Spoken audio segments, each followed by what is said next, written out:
Welcome. My name is Maurice Elias. I'm here with my colleague Sam Naiman. We're from Rutgers University Social, Emotional, and Character Development Lab.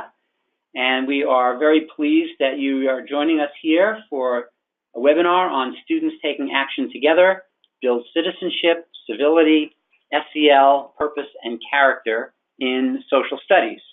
But as we will discuss with you, there's a lot more to this than just social studies. A couple of ground rules. You'll notice that you will have the ability to give us questions at any point you like using the question function of the GoToWebinar. And if you have a general comment, we suggest you put that in the chat section of the GoToWebinar. But any specific questions, go in there.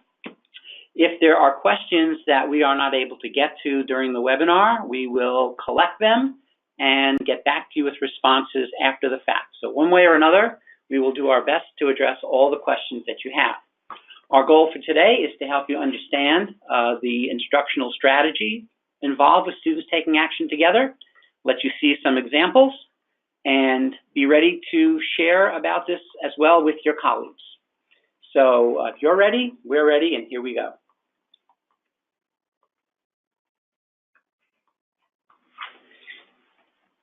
The issue really for us is to think about whether we want our students to lead or to follow. I think we all know about what's happening around us. There are so many concerns about civil discourse, so many signs of a lack of mutual respect and empathy, and concerns about making sure that our kids have the depth of knowledge that they need to understand how our democracy works. And so these are challenges for us in education, and our team felt very strongly and feels very strongly that these are not things that we can wait for, but need to address now. In the process of doing that,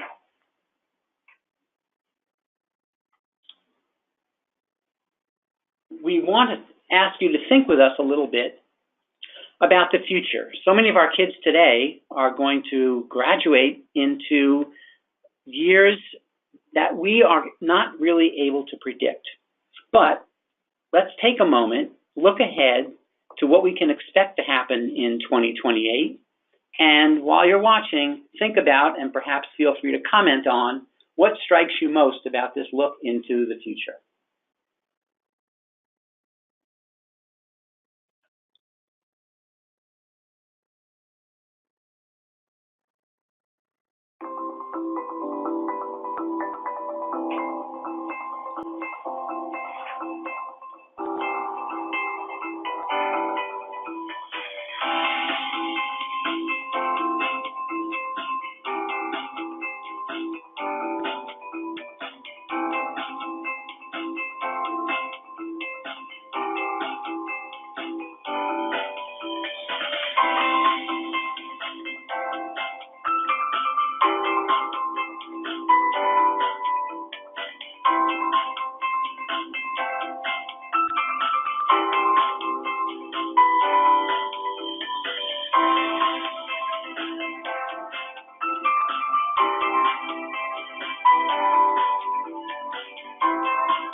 Please feel free to comment in the chat box with what it was about the future that you found sort of most interesting, compelling, or maybe even frightening. The challenge of preparing all of our kids to have a heart of student leadership and to be balanced global citizens is challenging. And every time we've had technological change, we've never been sure exactly where it's going to lead. However, one constant that we can be sure about is the importance of carrying interpersonal relationships, civil discourse, and a commitment to democratic citizenship and the skills to enact it. That is not going to change no matter what technologies change. And for that reason, it's so important that we want to have our students be ready to lead, to listen, to work together. And our work flows out of a larger national product by the Helping People Get Along Better Fund, who believe that there is a pedagogy of civility and engagement that can be taught. And many of us are doing that right now. But in these times, with all that's going on in the lives of kids, it's important that we do it even more systematically, and particularly in middle school. The context for teaching this pedagogy is social studies, history, civics, but also addressing school-based and community and world problems, as well as interventions in Tier 2, where we seek to inspire and empower troubled students, not just to remediate them. Citizenship requires organization, action, skills, and character. We need our kids to be ready to inherit the instruments of democratic government, and we know that for that they need social, emotional, and character competencies. And this only happens if their time in school gives them a chance to organize for meaningful social action, that they become involved in addressing real school and community problems, and that we see this as being completely aligned with history, current events, and other things in the present curriculum. So our lab is doing what we call the Civility Project, students taking action together. And that means that we believe there's a basic social action instructional strategy that can be used in all these various situations, and it is very well aligned with the New Jersey Social Studies standards. I don't know if you've looked at these standards, but as we show these to people around the country, they're very impressed with the mission and the vision. And if you look carefully, you can see that what we've outlined in social studies is so much more than just social studies.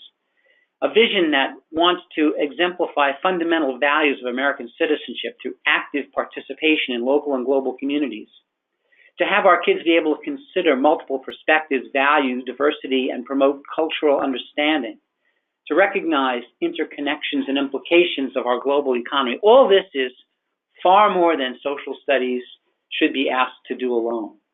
And in fact, our New Jersey State Board of Education, in August of 2017, passed a resolution about the importance of social and emotional learning competencies. And you can go to the website of the New Jersey Board of Ed, Department of Ed, and see these competencies and subcompetencies listed. But they cover these 5 areas. And these 5 areas are deceptively simple. This is a basic skill set for so much of what our kids need to do in life, including being successful learners. Whether it's self-awareness to know your strengths, limitations, and your ability to know how you're feeling and label it accurately, to self-management where you have the skills to manage your emotions and behaviors in order to achieve your goals.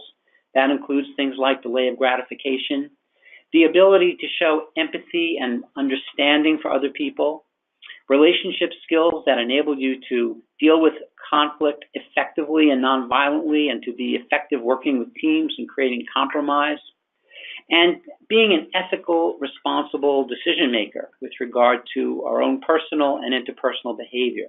These basic skill sets are essential features of the learning environment, and they reflect what our research tells us about how students truly achieve. It's a combination of character, climate, and social and emotional competencies.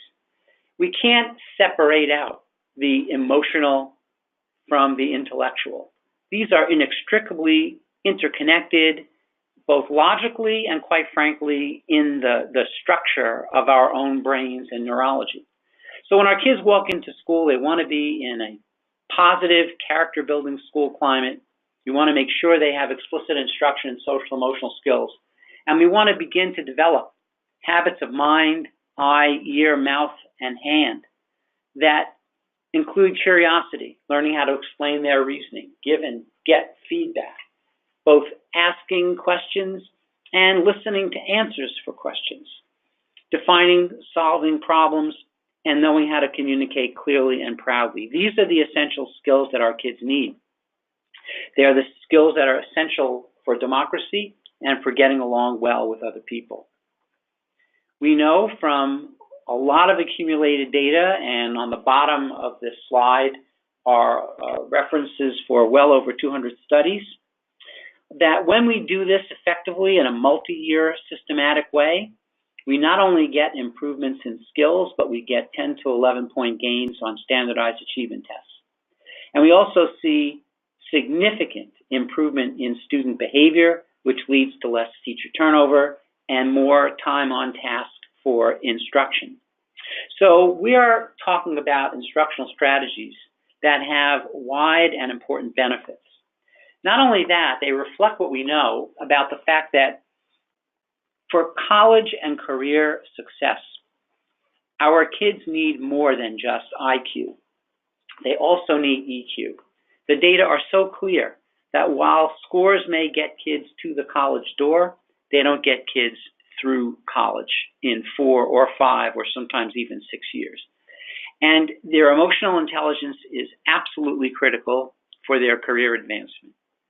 So students have to be prepared for citizenship by understanding our democracy and history, by living it in the schools, not only by studying about it, but by having a pedagogy that allows them to live it.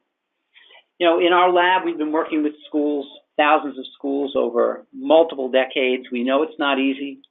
We know that our schools have many, many competing priorities, and our work is focused on creating synergy between these various elements of influence in a school, recognizing that social, emotional, and character competence is important to every aspect of success in school.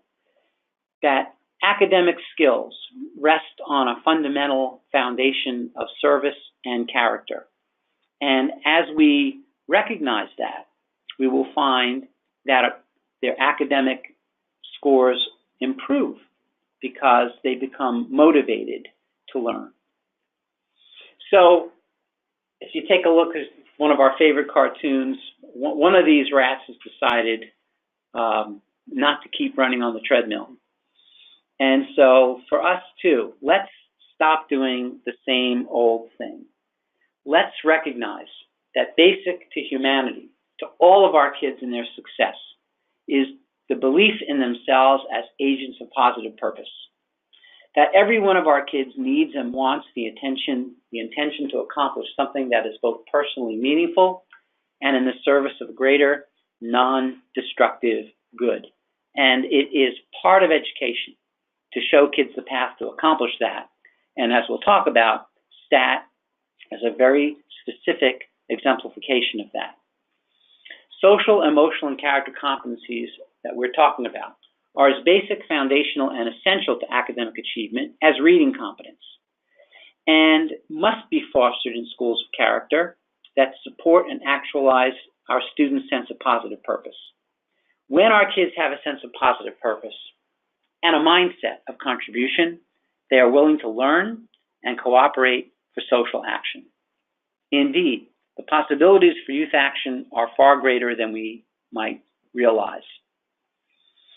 So one of the purposes of STAT is to create dialogue and civility among diverse students and a sense of empowerment and civic engagement, to foster deeper thinking and engagement in our students about issues in classroom, school, community, and world. We have to get our kids past the superficiality that sometimes dominates public debate and discourse. And not only that, it's not only for direct instruction, but it is ideal for partnership with student support personnel, working with those in social studies and related classes as well as language arts, by co-teaching, supporting instruction, using STAT approaches in disciplinary and Tier 2 contexts to conduct respectful debates, build communication, problem solving, and social emotional competence that our kids need for humane interpersonal effectiveness. We see this as a joint collaborative enterprise. We invite you to take a quick moment for reflection. Think about how you learned about democracy and how it works. How satisfied are you with the education that you had in history and civics? And perhaps you can put into the chat room, into the chat box, what were your best instructional experiences in those areas? What do you remember as being the times that you had really good instructional experience? I took a class in ninth grade called Problems in American Democracy, where my classmates and I were given the opportunity to really think about and propose solutions to social issues. I remember it to this day. I remember my teacher, Mr. Sloan. What I also remember about that is that only a select few of us were able to take that class. And it's so important that we democratize, if you will, access to democracy. So please feel free as we proceed to share some of your best instructional experiences in the area of learning about democracy and civics. The work we're going to share with you focuses on 5 primary social emotional skills: empathy, perspective taking, communication, social problem solving, and emotion regulation. While obviously there are other skills involved, we feel that these 5 form the core and will connect to all the other skills involved. And we want to share with you some of the pedagogy and some specific examples on video of what STAT actually means. So, for example, students should be able to think, speak, and act on statements like these. It's an activity that we refer to as yes, no, maybe. For example, we feel it's important for kids, especially in middle and high school, to be able to talk about this issue. All skills should have metal detectors for the protection of students and staff. Do kids feel yes about this? Do they disagree with it? Or are they not sure? And why do they have the opinions that they have? So these are questions we want to engage the kids in, and we want to also have them learn how to develop their reasoning in support of their positions. Another important question we'd like kids to talk about is whether or not they believe students should participate in school committees about bullying, drugs and alcohol, and discipline. Again, part of empowering kids to begin to prepare for the future is to have them participate in the issues of their school in the present. So these are 2 examples of yes, no, maybe questions. And yes, no, maybe is an example of a pedagogy called peer opinion sharing. As we will show you in a moment on video, this just involves giving kids an opportunity to think about, formulate, share their opinions, and listen respectfully to their classmates as they share their opinions. We're not trying to get them to find a right or correct answer. We're trying to get them to begin to understand and value hearing what their peers have to say and their reasons for it. Another technique, which is a little more challenging and developed, is respectful empathic debate. This is where we get students to take perspectives from both sides of an issue, especially ones in which they might disagree. And we feel this is so important because, of course, it's very easy to defend your own side, but by making sure kids work both sides of a particular debate, we are building in them that capacity to develop an empathic perspective on what might the other side be. We want to avoid kids demonizing one another and trying to understand, even if they don't agree with, how other people have arrived at their positions. And the third major instructional pedagogy here is plan problem solving, which is an overall framework for analyzing an issue, provide a repeated strategy that can become internalized. So we want to start off by showing you an example of 2 of these strategies in action: yes, no, maybe, and respectful debate. We're going to show you 2 videos. These video examples can be also accessed on our website. They will be part of the PowerPoint that you can get after the webinar. The peer opinion sharing you'll see first, and then the respectful debate. The examples both come from a middle school curriculum called Mosaic, so you'll see reference to Mosaic. The pedagogy is embedded in there, can be embedded in many other contexts, and so it's in the Mosaic lessons that you'll be seeing your examples of these two things. So first, yes, no, maybe.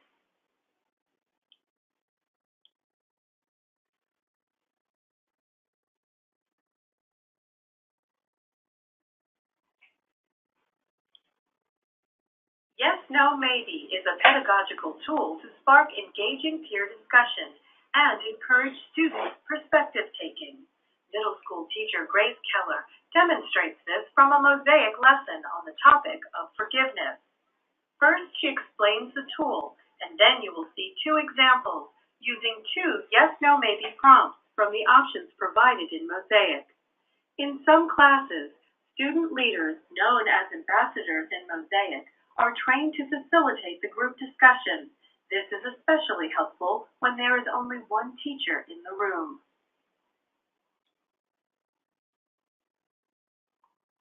Prima, our other ambassador, please come up. We remember how yes, no, maybe works? What does yes mean? If you go to the yes corner, what does that mean? Okay? You agree with the statement. What we mean no. What does no mean, Alicia? You don't agree. That is something that you do not agree with. And what about maybe? Jofra?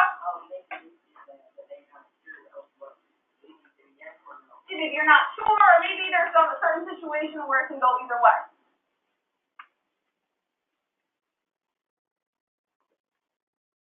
Okay, I will ask you some questions. For each question, you can answer yes, no, or maybe. You should stand in the section of the room that represents your response. There are no right or wrong answers to these questions. Please discuss within your group why you choose this response. You will have to share out to the class as to why you chose your response. Okay. How I feel about someone depends more on their past actions than their present actions. Okay, so how you create friendships or how you feel about someone is based off of just past actions and not present actions.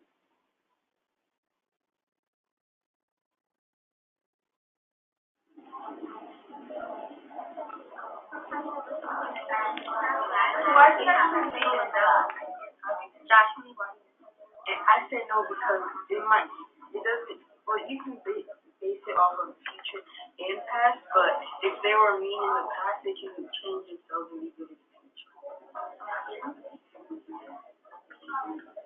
Okay, why do you guys say maybe? First, let's say maybe because maybe in the past they were like a bad person, maybe they were like a friend, and now in the present they're like a really good person, and they're like a good person. Oh yeah, sure. I remember I say because but we don't know if there's like something like if he did like an actual wrong for that person, I guess. Jackie?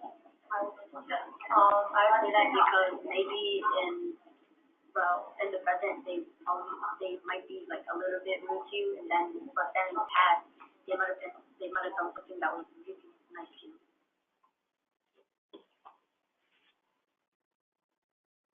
I said yes because it's good that you should know about someone's past, because let's say if they were like bad in their past, it's actually good to know about it, because if they be like, oh, I want to become friends with you, and then be like, I'm not a bad person or I changed and stuff.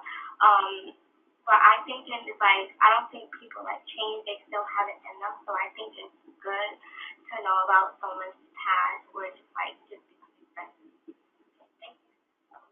how about maybe? How about maybe? Someone for maybe?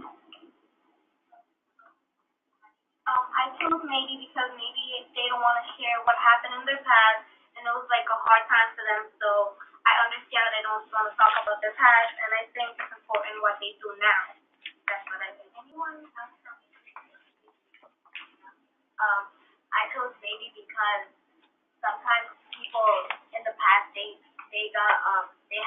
bad reputation, and then they noticed that they weren't doing good, so they changed. And I feel like you should be considerate enough to think about that they're trying to change.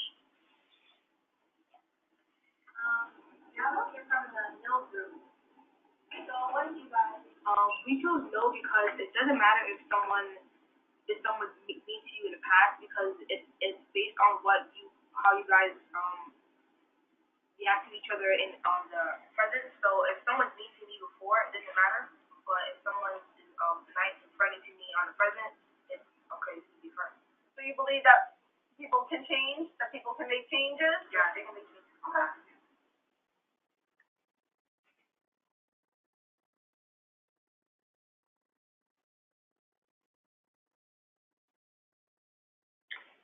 Okay, so that's an example of yes, no, maybe. Typically what might happen is there might be another prompt that might be given to the kids. But as you see, the essence of it is they move to different parts of the room, they share, no conclusions are drawn. The emphasis is on respectful peer opinion sharing. If you have any questions about the yes, no, maybe, please pose them to us in the question box and we'll be happy to respond. And in addition to that, we'll show examples of how yes, no, maybe gets embedded into the structure of different kinds of lessons in a moment. Next, we want to show you an example of the respectful debate.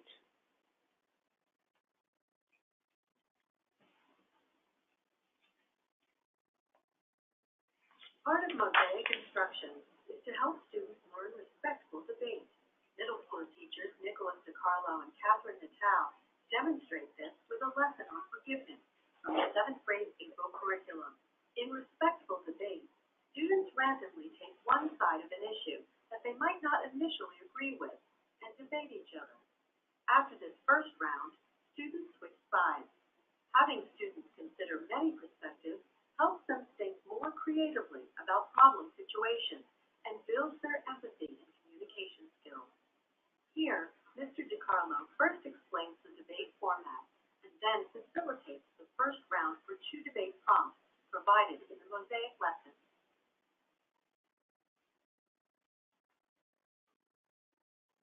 Couple rules real quick to get to review. You guys ready? Everybody has to discuss. To make it easy, especially for the guys that play football for me, we're going to kind of huddle up when we give you a topic. Okay? One group's going to huddle with Mr. Natal, one group's going to huddle with me. We'll talk. When it's time to share out after like a minute or two people have to talk. You don't have to, in your heart, agree or disagree. You have to be able to think, if someone were to disagree with the topic, what would their reason be? So it doesn't necessarily mean, it's a silly topic, pizza's the best food ever. That clearly is something that we would all agree with, yes? So you have to think, if you were in the agree topic, it would be easy, because it's delicious, it's cheesy, whatever. If you were to disagree, whether or not you may think pizza's the best food ever, some person who doesn't like pizza, you would have to say to yourself, what would they say that would be a reason why they wouldn't like pizza? We good? All right. You got it. Are you agreeing for this one?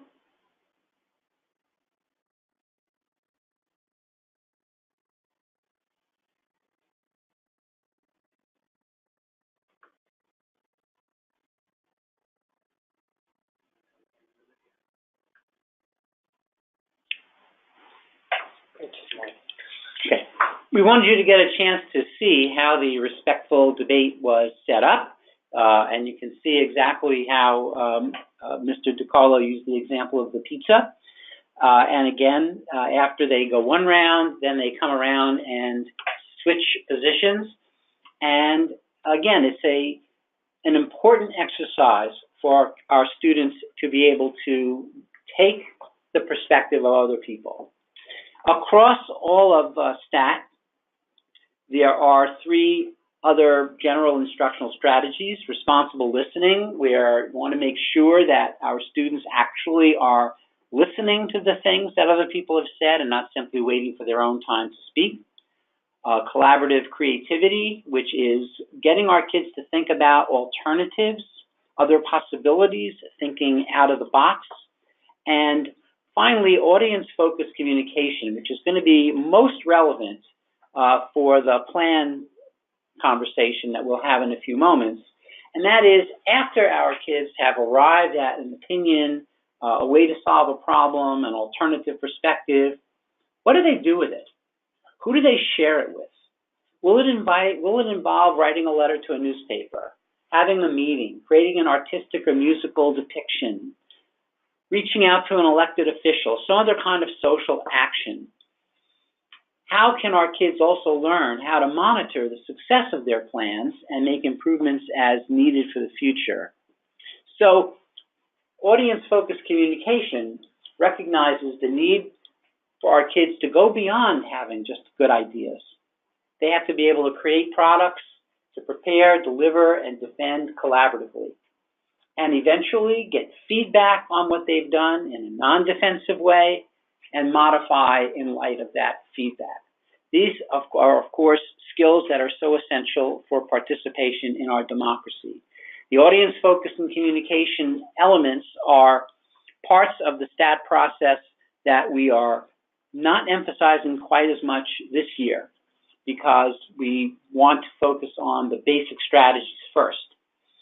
And so if you go to our materials, as you can see on the bottom of the slide, secvlab.org/stat, you'll be able to find examples of all the materials and lesson plans that we've been talking about for you to be able to download and use. And one of the most important is the plan problem-solving strategy. So our feeling is that students need to have a strategy for tackling social action issues. And the strategy that we've embedded in all of our activities is plan. As you can see here, defining a problem, listing options, developing an action plan, and noticing success as part of ongoing evaluation and refinement. We found through research that when kids have a strategy to use, whether it's for understanding historical problems, current events, or school problems, they are more likely to internalize that strategy and use it when they face new and novel situations. So here's an example of STAT in action, focusing on a current problem in the school. This is actually the topic that we use to introduce the plan process to students, and the topic is cafeteria food. So we often think that we can start with a yes, no, maybe to get the kids beginning to think about this topic. So here is a yes, no, maybe that we might want to have our kids consider. There is nothing students can do to change the food that is served in the cafeteria. These are adult decisions only. So as a first step, we have our kids go to the separate parts of the room, think and talk about this issue, and then we would start to work with them on the plan process for actually trying to make a difference. They would begin to think about, in subgroups, what are problems related to the food in the cafeteria? What are some different perspectives? And what are the issues from their perspectives? What feelings do they have? What are the issues from the perspective of the teachers, administrators, those involved in food preparation and serving, different student groups? Again, we want our students to understand that there are many ways to look at a problem besides the ways that they do. What options might people be thinking about? What are the pros and cons? What are most and least realistic? How can these ideas be carried out? If we think about a list of possible ideas and arrive at one that we think is best, how can it be carried out? So we want our kids to be thinking realistically. So within the realistic constraints of understanding the school cafeteria, they will have to think about a feasible plan. And this, of course, leads our kids into seeing the need for a deeper understanding of the context of the social issues they're concerned about. And we feel that is so critical for their future growth and development. Finally, after the plan is tried, we want them to see how did it work out? what consequences were considered that maybe should have been considered, maybe shouldn't have been, what can we learn from this, how can we use this experience for other kinds of school issues. And of course, this framework, which is in its simple form for something like food cafeteria, can also be used for more complicated issues in the school like bullying, drugs, gangs, cheating, and discipline. So again, the idea is using the plan strategy to empower our students to develop and articulate ways of solving school issues. And of course, you may have issues in your school that you would want to focus the kids on. Looking at STAT in history and social studies, consider the topic of the Civil War. Again, as an introduction, we might have the kids do a yes, no, maybe, or a debate on this topic. All through history, many countries have had slaves. What the South was doing was no different. Once the kids begin to do the background reading, they can use the planned framework to deepen their understanding. And again, we just picked the Civil War as an example, but the idea is to use the STAT instructional strategy for whatever is being learned in the context of your own curriculum. Because that's the idea here is not to add on. The idea here is to work within and map the instructional strategy onto your existing content. When you eventually download, we hope, the sample plan lessons, you'll see a lesson that was developed by a middle school teacher focusing on the Kush civilizations of Egypt. It's not because he most wanted to teach kids about that, but that was what the curriculum was asking him to teach. And by having the kids think about the Kush civilizations and the decisions that people made that led to certain things happening and how different decisions might have led to different outcomes, the STAT strategy becomes a way of getting kids tremendously engaged in what otherwise can seem like static history. We need our kids to understand that both the history and the present are the result of decisions that are made by people, not just quote-unquote events that happen.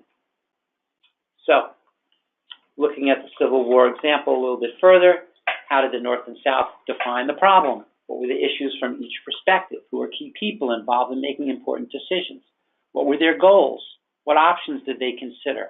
What did they decide? How did they carry out their plan?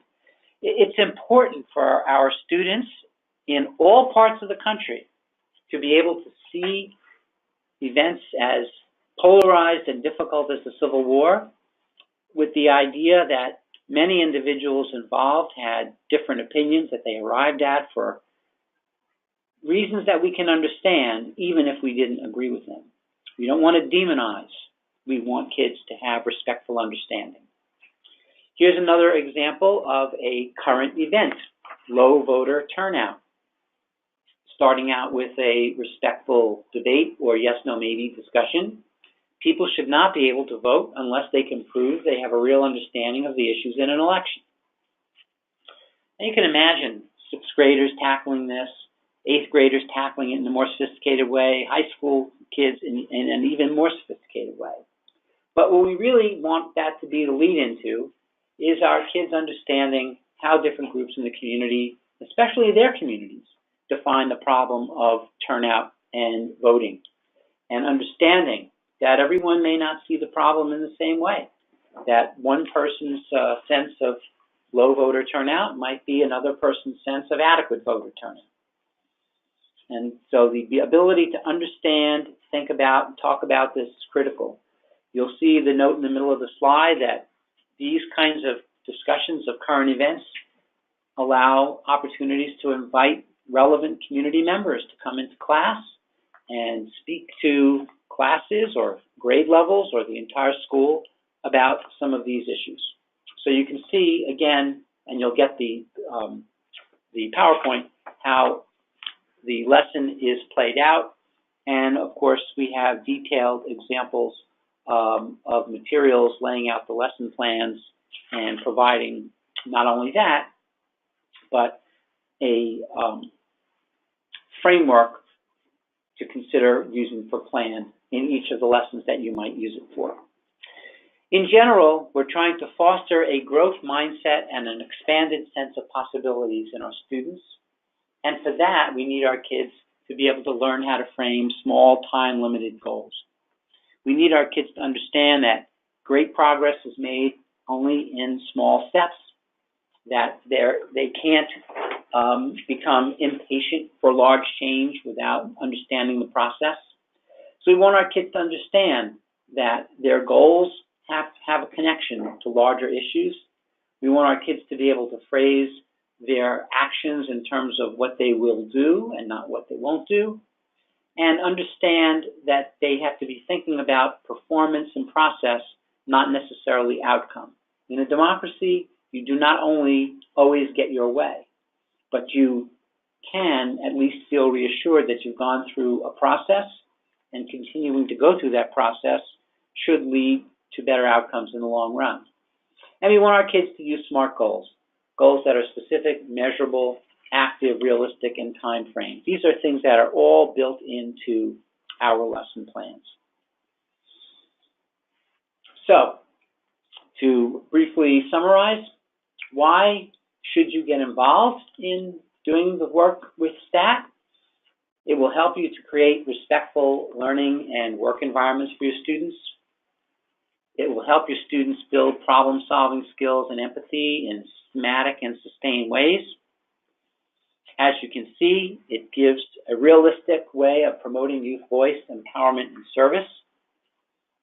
And it will help lead your youth towards social action in the school, community, and globally. All this will improve both their social, emotional, and academic success. When you do agree to participate in the STAT project, one of the things that we do ask of you is to provide feedback to help improve the procedures. This is a work in progress.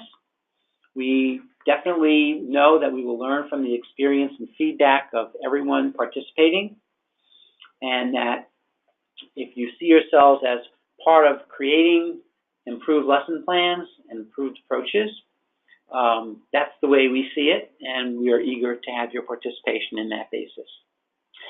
So we would like you to be thinking about some questions and start to pose those questions to us in the question box. And we will be getting to as many of those as we can, but at the same time, we'll have a record of the questions you ask, and we'll be able to get back to you. As you're thinking about and asking your questions, there are a couple of things that we would also ask you to be thinking about, and you can either comment on these in the chat box or turn them into specific questions that you might have. What obstacles do you see in asking teachers to implement procedures such as STAT? And what could the role of student support services personnel be in supporting implementation? We will tell you that we have spoken to some teachers who sometimes wonder what will happen when they have kids talking about potentially emotionally charged issues. We appreciate that concern.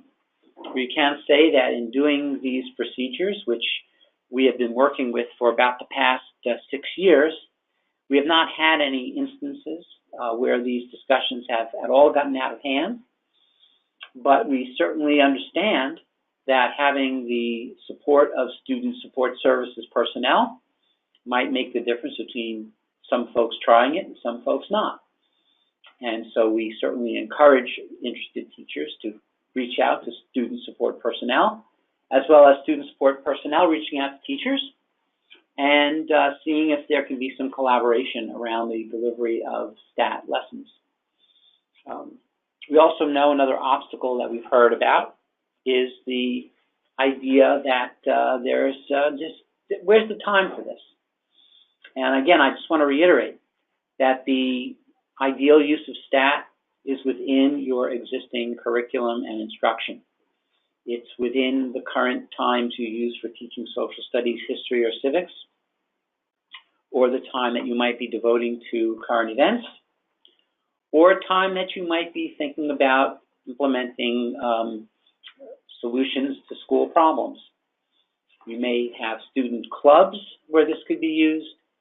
You may find yourself actually bringing these strategies up in assemblies and other ways, engaging your kids in preparing for social action. Another set of questions has come up about potentially widening participation in STAT to include behavior problem classified students and getting them to get involved in school-related service and wider community and social action.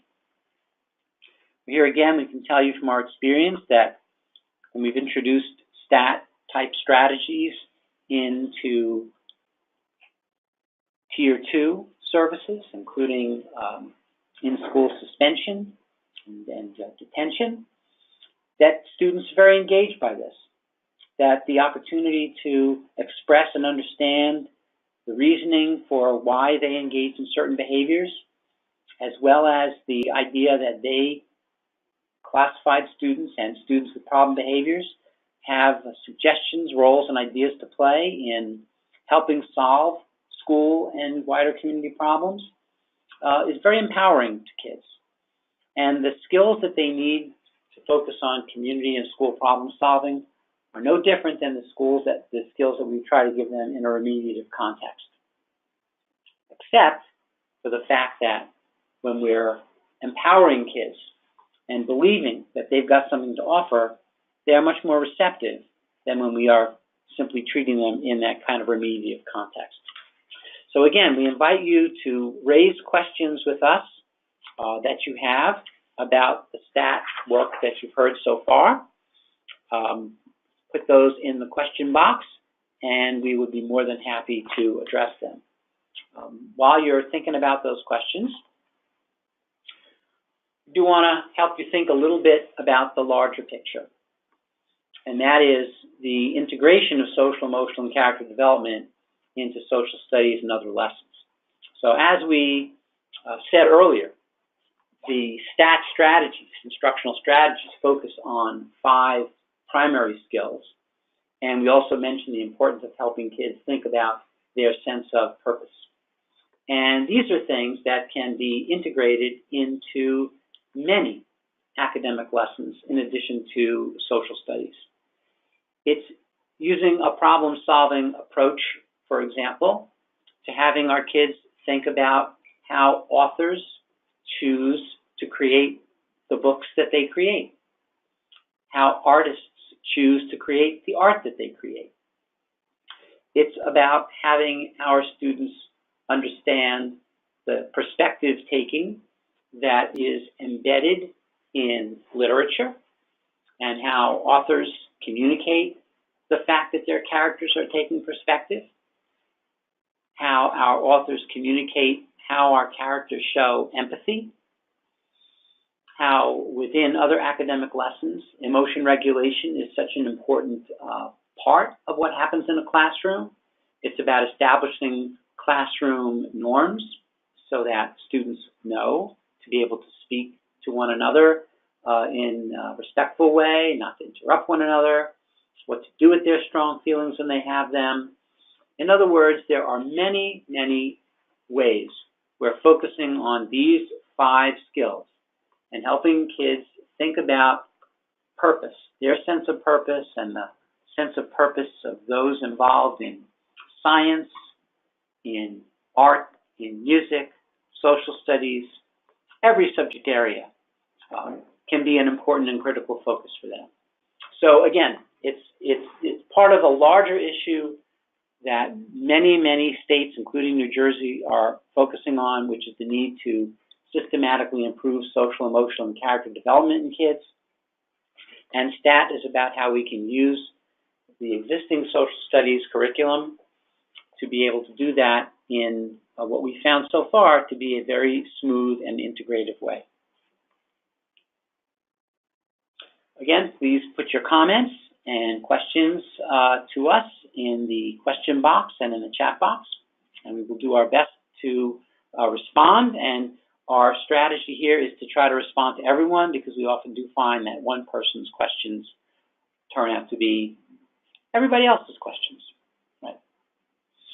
So if you're interested in getting our materials, You can do that by going to our website and at www.secdlab.org/stat. You can download all of our curriculum materials and modules. If you have any questions, you see an dedicated email address for our stat work. And more generally, if you are interested in social, emotional, and character development, you can follow our lab, and we have information there about projects, events, updates, etc. And you can see other information on Edutopia, as well as the website selinschools.org, where individuals can actually earn a certificate in either direct instruction or in school leadership focused on social, emotional, and character development. So some of you may, if you're particularly discerning, recognize the Rutgers University campus on the left side facing you with a picture of Sergeant Shriver in front of it. This was when Sergeant Shriver visited Rutgers University, many, many years ago to start the Job Corps, which started in Piscataway, was launched in Piscataway. Shriver was the genius behind that. Of course, Sergeant Shriver was also the genius behind the Peace Corps, behind Vista AmeriCorps, behind Legal Services for the Poor, Community Action, Head Start, Special Olympics, many, many other things. And in all of those things, Shriver's basic philosophy was one of empowerment. Shriver often told a story about how in the Peace Corps, the volunteers that went to various countries wouldn't build a roof for the people who needed a roof, that their job was to teach the people there how to build a roof. And when asked why, he would respond, the Peace Corps volunteers put the roof on the building. It will always be the Peace Corps' roof. But when we show folks how to put the roof on their building, it becomes their roof. And that's the philosophy here behind STAT. It's to help our kids not feel distant from history. It's to help our kids not feel distant from democracy, but to feel that strong, strong sense of ownership, participation, and involvement. Indeed, if you look behind Sergeant Shriver at the people behind him, and you look at the picture on the right of the students of today, you will notice quite a distinction, because in Shriver's day, there were no women at Rutgers, and there were virtually no minorities at Rutgers. And the only reason that the picture has changed from the left to the right is because of social action, is because people felt both obligated and empowered to make the changes that they felt were necessary and to gather the consensus that led those changes to become enacted. So we think of Sergeant Shriver on the banks of the Raritan, watching and looking to the future, and it's now our turn to affirm our beliefs in equity and decency. And we draw a lot of inspiration also from the legacy of John Wooden. Some of you may know John Wooden. John Wooden was a famous coach of UCLA men's basketball who's had unprecedented success. John Wooden would never show his teams videos of other teams. His basic philosophy is that what we're going to do is we're going to go out and be the best that we can be. And if we're the best that we can be, we'll get the best results. And that philosophy is summarized in this idea of don't let what you cannot do interfere with what you can do. So as you're looking at the STAT materials, you may think that there are certain things you're not able to do. You may say to yourself, well, we really can't do yes, no, maybe that often. It's too much trouble to set up a lot of respectful debates. And our answer to that is do one. Give it a try. Don't let what you cannot do interfere with what you can do. We have seen many examples where that very small first step is what has resulted in significant progress later on. You know, we're not on a time frame here. Our goal is to support you in your attempting to use the materials. That's why we give you the contact information that I want to go back to, so that as you do use the materials, you can get back to us. And that is why that if you download the materials, we ask that you agree to give us feedback, because the way we ultimately will improve this and make it easier to implement is through the process of feedback and modification based on what you share with us. So again, we are excited about the opportunity to participate with you in STAT. We look forward to the chance to work with you and your schools and to follow up with you. If there are any questions that still remain, we have time for you to address them. We've been trying to do this on an ongoing basis as things have come up. In fact, I'm going to check the question log and see if there's anything.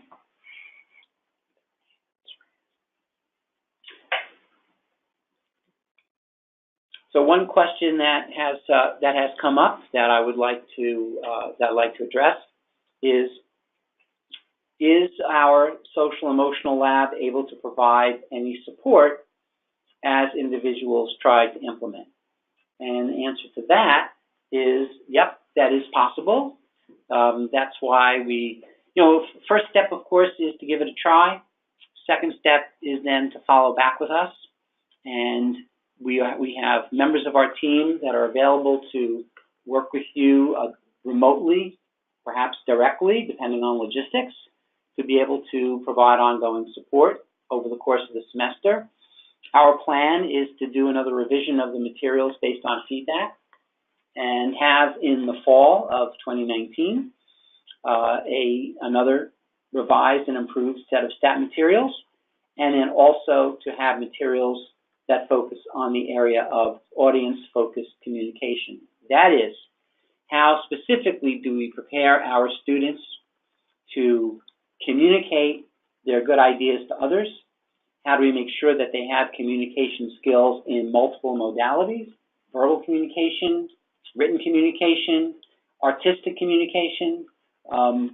We really want to be able to tap into the wide range of skills and talents that our kids have to help them learn how to be effective communicators of their ideas. So we will take another moment to gather your questions. Take another moment to put our contact information back on the screen.